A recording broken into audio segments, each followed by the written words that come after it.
What it do?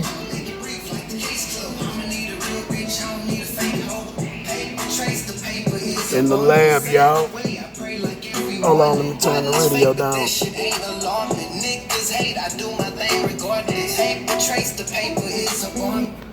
What's the word? So y'all update on the dual alternators. Alright, so since yesterday,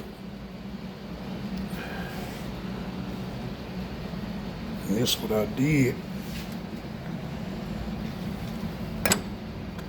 Right here on the factory alternator, I was able to extend that bolt in the middle, leave a V-belt on there, and add a serpentine belt pulley. So that kept me from having to switch this one over to V-belt. Serpentine belt is stronger.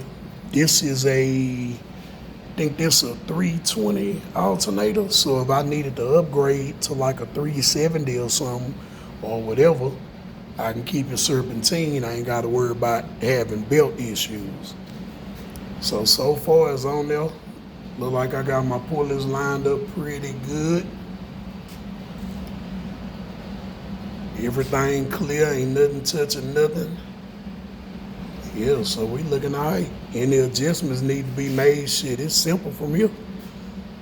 Now, finna find me an old serpentine belt, cut it, match it up, go up there to AutoZone, match me up a belt.